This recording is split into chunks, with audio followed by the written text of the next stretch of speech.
नमस्कार मंडळी, आजच्या या व्हिडिओमध्ये आपण अर्थशास्त्र या विषयातील अतिसंभाव्य प्रश्नांचा संच पाहणार आहोत. सर्व स्पर्धा परीक्षांसाठी हा व्हिडिओ जो आहे हा उपयुक्त असणार आहे. त्यामुळे तुम्ही जो आहे व्हिडिओ स्टार्ट टू एंड पर्यंत जरूर पहा. आपला पहिला प्रश्न आहे की रिझर्व्ह बँकेद्वारे छापण्यात येणाऱ्या नवीन 20 रुपयांच्या नोटांवरती कोणते छायाचित्र आहे? आपल्या सगळ्यांना माहिती आहे की एक नवीन 20 रुपयाची नोट रिझर्व्ह बँकेने छापलेली आहे आणि त्याच्यावरती वेरूळच्या लेणी हे छायाचित्र आहे.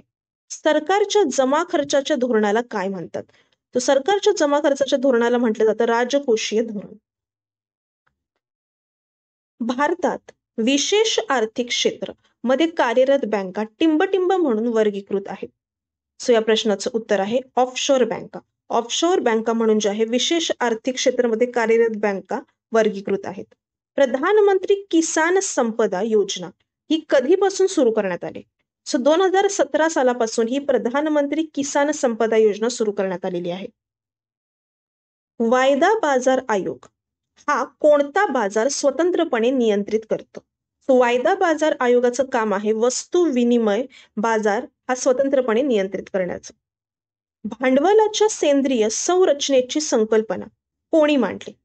उत्तर आहे कार्ल मार्क्स यांनी. भारत सरकार आणि रिझर्व्ह बँकेने आर्थिक क्षेत्र मूल्यांकन समिती कोणत्या वर्षी स्थापन केली? उत्तर आहे 2006 साली भारत सरकार आणि आरबीआयने जे आहे आर्थिक मूल्य मूल्यांकन समिती स्थापन केली आणि तिचे जे अध्यक्ष होते राकेश मोहन. जागतिक बँकेचं मुख्यालय कुठे आहे?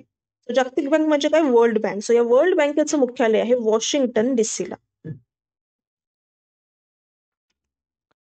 ब्रेन ड्रेनची संकल्पना काय आहे? ब्रेन ड्रेन नावाची जी संकल्पना आहे ती आहे की चांगल्या संधीसाठी उच्च शिक्षित आणि कुशल व्यक्ती एका देशातून दुसऱ्या देशात जे स्थलांतर करतात त्याला ब्रेन ड्रेन असं म्हटलं जातं. समांतर अर्थव्यवस्था कशामुळे उदयास आली? उत्तर आहे कर चुकवणे. याच्यामुळे जे आहे समांतर अर्थव्यवस्था उदयास आली. एक देश एक राशन कार्ड ही योजना कोणत्या तारखेपासून संपूर्ण भारतभर लागू झाली? या प्रश्नाचं उत्तर आहे की 1 जून 2020 पासून एक देश एक रेशन कार्ड ही संकल्पना संपूर्ण भारतामध्ये लागू करण्यात आली. भारतातील कर सुधारणांचे जनक म्हणून कोणाला ओळखलं जातं? उत्तर आहे राजा चेल्लय्या यांना. भारतातील महागाई मोजण्यासाठी कोणता निर्देशांक वापरला जातो? भारतातील महागाई मोजण्याचा निर्देशांक आहे ग्राहक किंमत निर्देशांक. भारतमाला प्रकल्प काय आहे? भारतमाला नावाचा प्रकल्प आहे की देशाच्या रस्त्यांच्या जाळ्यासाठी विकास करणं हा भारतमाला प्रकल्प आहे. नरसिंहन समितीचा अहवाल 1991 कशाशी संबंधित होता? नरसिंह समितीचा अहवाल आला होता 1991 ला. तो आर्थिक क्षेत्रातील सुधारणांशी संबंधित होता. सागरमाला प्रकल्प काय आहे? बंदराच्या विकासाला आणि देशातील लॉजिस्टिकला चालना देणं या संबंधित आहेत सागरमाला प्रकल्प. वैयक्तिक ग्राहक पेमेंट बँकांमध्ये जास्तीत जास्त किती शिल्लक ठेवू शकतो? उत्तर आहे पेमेंट बँकांमध्ये जे आहे 1 लाख रुपयांपर्यंतची जास्तीत जास्त शिल्लक आपण ठेवू शकतो. विकसित अर्थव्यवस्थांमध्ये बचत दर तुलनेने कमी का आहे? या प्रश्नाचं उत्तर आहे की विकसित अर्थव्यवस्थांमध्ये जे आहे कल्याणकारी कार्यक्रमांमुळे बचत दर हा तुलनेने कमी असतो. जिथे किमती प्रचंड आणि अनियंत्रित होतात त्या महागाईचं नाव काय आहे? जिकडे प्रचंड किमती आणि अनियंत्रित किमती असतात त्याला अति महागाई असं म्हटलं जातं. देशातील पहिली स्मॉल फायनान्स बँक कोणती आहे? उत्तर आहे कॅपिटल स्मॉल फायनान्स बँक ही आपल्या भारतातील पहिली स्मॉल फायनान्स बँक आहे. खादी आणि ग्रामोद्योग आयोग कोणत्या पंचवार्षिक योजनेत सुरू करण्यात आला? उत्तर आहे दुसऱ्या पंचवार्षिक योजनेमध्ये खादी आणि ग्रामोद्योग आयोगाची स्थापना करण्यात आली. देशातील राहणीमानाचा दर्जा द्वारे जे आहे काय दर्शवलं जातं? उत्तर आहे दरडोई उत्पन्न दर्शवलं जातं देशातील राहणीमानाच्या दर्जानुसार. बांबूंची वाढ आणि विकासासाठी राष्ट्रीय बांबू अभियान कधी सुरू करण्यात आले होते? उत्तर आहे 2009 मध्ये सुरू करण्यात आलं होतं राष्ट्रीय बांबू अभियान. लघु आणि सीमांत शेतकरी विकास कार्यक्रम कधी सुरू करण्यात आला?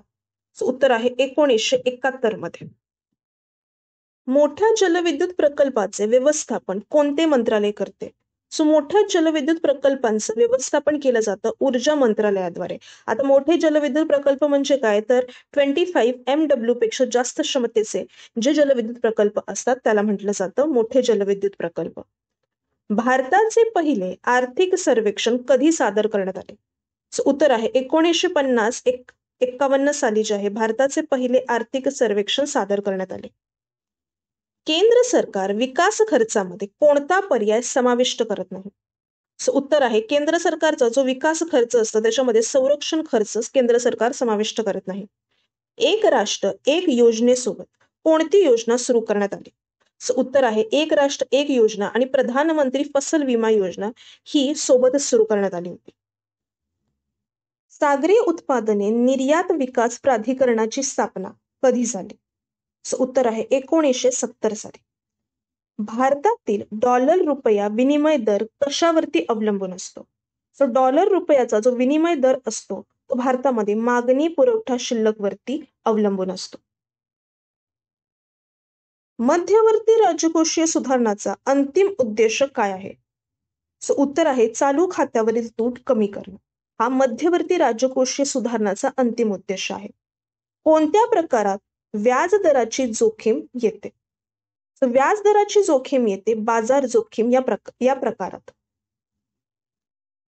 केंद्र सरकारच्याही अगोदर कोणत्या राज्याने राजकोषीय जबाबदारी कायदा अंमलात आणला होता?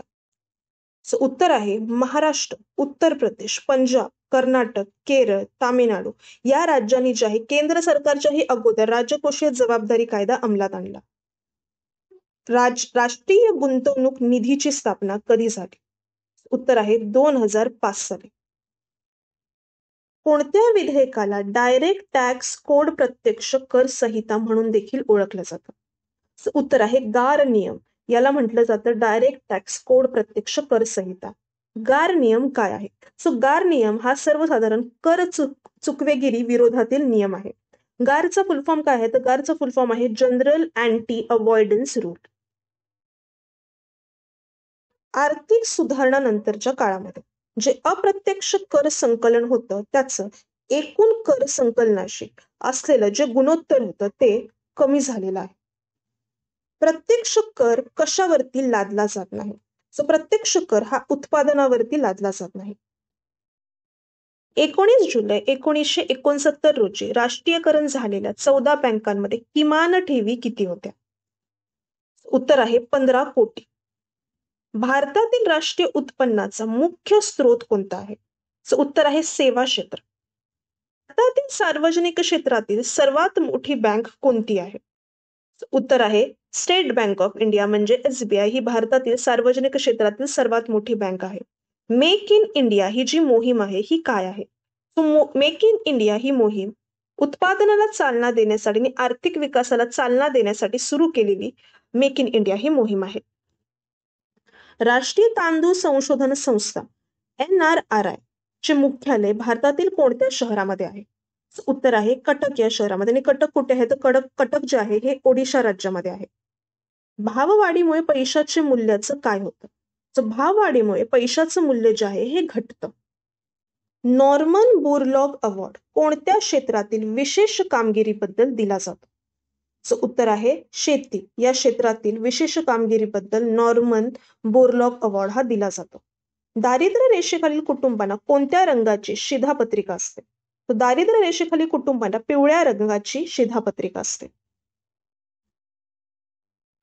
संयुक्त राष्ट्राने मानवाधिकारांचा वैश्विक जाहीरनामा केव्हा स्वीकारला? उत्तर आहे 10 डिसेंबर 1948 रोजी संयुक्त राष्ट्राने मानवाधिकारांचा वैश्विक जाहीरनामा स्वीकारलेला आहे. भारतातील दूरसंचार क्रांतीचे जनक कोण आहेत? उत्तर आहे डॉक्टर सॅम पित्रोदा यांना म्हटलं जातं भारतातील दूरसंचार क्रांतीचे जनक. जागतिक व्यापाराचं नियमन करणारी आंतरराष्ट्रीय संस्था कोणती आहे? या प्रश्नाचं उत्तर आहे WTO. त्याचा फुल फॉर्म आहे वर्ल्ड ट्रेड ऑर्गनायझेशन आणि ही वर्ल्ड ट्रेड ऑर्गनायझेशन जागतिक व्यापाराचं नियमन करते. डॉक्टर अमर्त्य सेन यांना कोणत्या वर्षीचा नोबेल पुरस्कार मिळाला होता? उत्तर आहे 1998 सालचा.